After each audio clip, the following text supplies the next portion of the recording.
Filipenses 1, versículo 19 tabisa.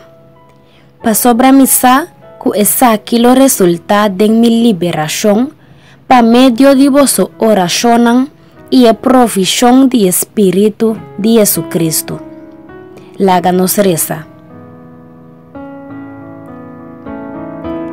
Tata de amor, a vosó merece tur danki, a vosó merece tur gloria. Nos te agradecemos pa a liberación que boa duna na nos.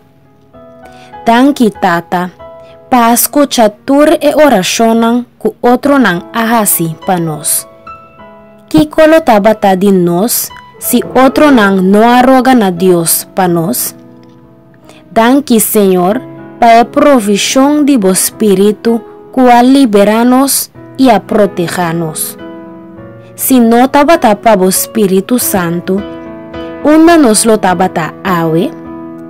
Si nos lo hace nos mesurdo pa vos Espíritu Santo, kikolo apara de nos awe. Danki Señor, que vos Espíritu ta provee todo lo que nos tin mester y ta intercede delante tata pa nos.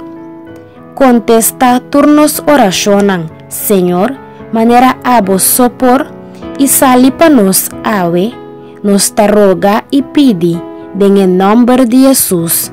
Amén. Danki tata.